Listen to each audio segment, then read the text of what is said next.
ဒေဝအမကထမင်းစားနေတယ်အနားမှာလှန်ကင်ပြီးတော့စောင့်နေတဲ့တတ်တော်ဆောင်က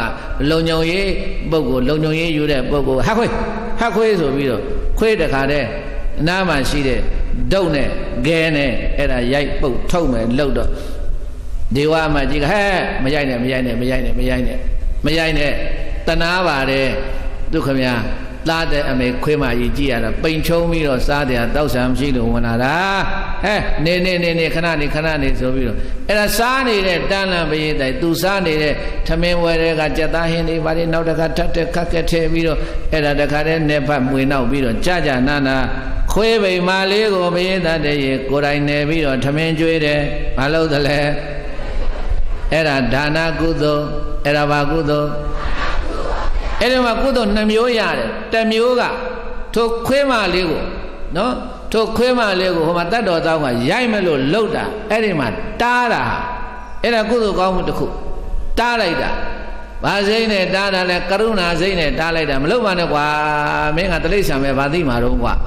နေသားမှာဟာမလုပ်ပါနဲ့နေပါသေးဟာစားပါသေးဆိုပြီးတော့အဲ့ဒါခွေးမလေးတွေ့တော့ခွေးမလေးကလည်းအာရပါရနဲ့စာသူကြည့်ပြီးတော့ပီတိတွေဖြစ်ပြီးတော့ခွေးခေါင်းလေးကိုတတ်ပြီးတော့စားဝအောင်စားအေးနေသားသမီးတွေအများကြီးအေးဝအောင်စားဝဟဲ့ချမ်းသာပါသေးနဲ့ပရိသတ်တွေခွေးမလေးခေါင်းနဲ့ကြောကိုပုတ်တတ်ပြီးတော့မေတ္တာပို့ပေးလိုက်တယ်။ဘာပို့ပေးလိုက်တယ်။ဒုပရိသတ်ခွေးစာကျွေးဘူးလားဘယ်နှခါမေတ္တာပို့လဲဘို့ဘတ်ဆိုပြချပြီးကျွေးတယ်ဇိုင်းနမ်းဇိုင်းနဲ့ခွေးနှကောင်ကိုက်ရင်အဲ့ဒါအိမ်ကနေငေါ့နေတယ်တွားခုခွေးရကိုက်ဘာလို့ငါတော့အဲ့ဒါကြောင့်နင်တို့မကျွေးချင်တာဒီလိုပရိသတ်ရေနော်ဒါနာလှုပ်တတ်တော့ကြည်စမ်းပါအောင်လက်လေးနဲ့တခါတည်းခေါင်းလေးကြောလေးတပ်ပြီးတော့စားသမီးစားအေးစားဝအောင်စားဖြည်းဖြည်းစားမေတ္တာပို့ပြီးတော့ကြောနဲ့ခေါင်းကိုပုတ်တာပြီးတော့ပေးလိုက်တယ်တဲ့ခွေးမလေးရလဲအမလေးပေးတိုင်ဝအောင်စားပြီးတော့ပြန်ထွက်သွားပြီလို့ဆိုလိုက်ကြပါစို့အဲ့ဒါသူ့ဘဝမှာဒီဒေဝအမတ်ကြီးကဒီကုသိုလ်ကောင်းမှုကမှတ်ရသူစားမဲ့ဥစ္စာစားနေတဲ့တန်းလန်းကနေပြီးတော့ထပြီးတော့ကျွေးတာဒါနဲ့တူပြောဆိုတက်တန်းကုံလို့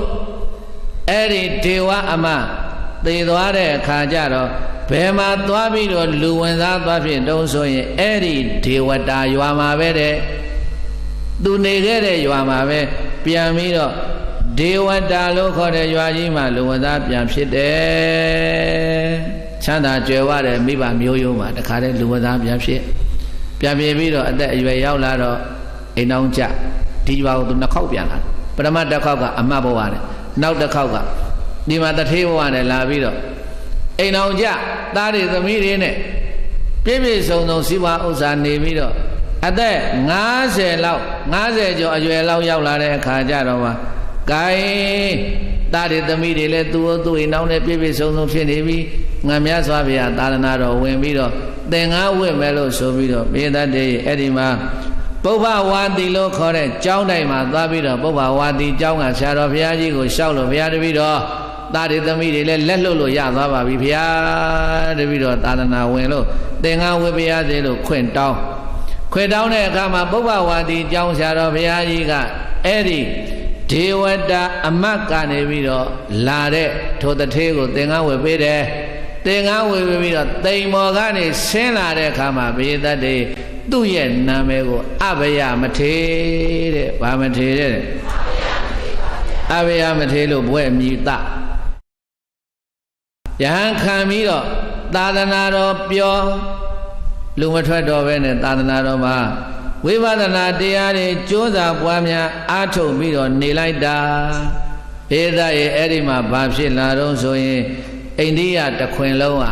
တိုက်ပြည်ကြီးမငြိမ်မသက်ဖြစ်ပြီးတော့တပုံတကနေထကြွားတောင်းညံလာတဲ့အိန္ဒိယမှာတပုံမွေရောတပုံတွေဓမြတွေခိုးဆိုတိုက်ခတ်တခါတဲ့လူတွေထွက်ပြေးလူသတ်မှုတွေဖြစ်တခါတဲ့တိုင်းပြည်ဟာမင်းအုပ်ချုပ်တဲ့ပုဂ္ဂိုလ်ညံ့ပြင်းတဲ့အခါကျတော့ဒါတွေဖြစ်လာတော့တချို့လဲရွာတွေစွန့်ပြီးတော့ပြေးကြတော့ဘယ်လိုဖြစ်လာလဲလယ်တွေလှုပ်လို့မဖြစ်တော့ဘူးစီးပွားရှာလို့မဖြစ်တော့ဘူးဒီကြားထဲမှာပိဋကတ်တွေမိုးခေါင်တာတို့ရေကြီးတာတို့ဆိုလဲကပ်ပေးတွေလဲစိုက်တယ်ဘာတွေလဲစိုက်တယ်က မိုးကောင်းတာတို့ရေကြီးတာတို့ဆိုတဲ့ကာဘေးတွေလည်းစိုက်တယ်အဲ့တော့ဒီဘေးကြီးတွေစိုက်လာတော့တဖြည်းဖြည်းနဲ့လူတွေဟာနိစ္စရာတွေသွားပြီးတော့စီဝါတွေရှာစားစိုက်လို့ပြိုးလို့မရတော့ရတဲ့နေရာတွေသွားအဲ့ဒီဘေးဒုက္ခကြီးဟာဘလောက်စိုက်တုံးဆိုရင်ဘေးတိုင်တစ်နှစ်နဲ့တည်းမှ12နှစ်ကြာတယ်တဲ့ဘလောက်ကြာလဲတနေ့ပို့ပြီးတော့ဆိုးလာတဲ့မြို့သူမြို့သားရွာသူရွာသားတွေရေကြီးရမျက်နှာရရှာဖွေစားတောက်ပြီးတော့ရွာသားတွေပြောင်းပြေးကြတော့ရွာလဲလူတော်ကုံသွားပြီကုံသွားတဲ့အခါကျတော့ဒီမှာဘယ်လိုမှအခြေအနေသိမကောင်းတော့စားရည်တောက်ရည်နေရထိုင်ရည်ကအဲ့ဒါနဲ့ရှင်မျိုးတွေကသွားလျှောက်တယ်ဦးဇင်းတပည့်တော်တို့လည်းဒီမှာနေလုံးဖြစ်တော့ပြောင်းတော့ပဲဦးဇင်းလိုက်ခဲ့လာလိုက်ခဲ့လာသွားကြစို့မသွားဘူးမသွားကိုတော့ငတ်မှာဒီမှာတရွာလုံးပြောင်းဘူးသူမှမရှိဘူးငတ်ပေးသေးကိုတော့ဘာလို့ဒီကြောင့်တန်ရောစဉ်တွဲနေတယ်တန်ရောစဉ်တွဲတာမဟုတ်ဘူးငါဘောဓိပင်ကြီးမှာဘောဓိယင်္ဂနာဝတ်တဲ့ဘိယတရဲ့အဲ့ဒါလေးမှတ်ထားပါဘောဓိပင်မှာနော်နေ့စဉ်ဘောဓိပင်ကိုရေသွန်းတယ်ရေလောင်းတယ်ရေနဲ့ပူဇော်တယ်အဲ့ဒီဘောဓိပင်ကကြားတဲ့ညောင်ရွက်တွေဘောဓိပင်ပတ်ချလဲမှာအမိုက်တိုက်တွေရှင်းပြီးတော့ဘောဓိယင်္ဂနာဝတ်မြတ်စွာဘုရားပြိဋိဘံစံသွားတော့လည်းပဲဒီဘောဓိပင်ကြီးကပရိဘောဂစေတီထိုက်တယ်တဲ့ဒါကြောင့်ဘုရားအလားဒါကြည်ညိုပြီးတော့ဒီဘောဓိပင်ကိုသူဘာလုပ်လဲနေတိုင်းရေသွန်းပြီးတော့အမိုက်တိုက်တွေလဲကျင်းပြီးတော့ဒီဘောဓိယင်္ဂနာဝတ်နောက်တစ်ခါအဲ့ဒီသူတရင်သုံးတဲ့ကျောင်းပေါ်မှာဘုရားတတ်တဲ့မြတ်စွာဘုရားရှင်ကိုရောမြတ်ရဲ့ဓာတ်တော်တွေရှိတယ်တဲ့ဘာတွေရှိတယ်ဓာတ်တော်တိုက်ကြီးရှိတယ်တဲ့ပူဇော်ထားတာ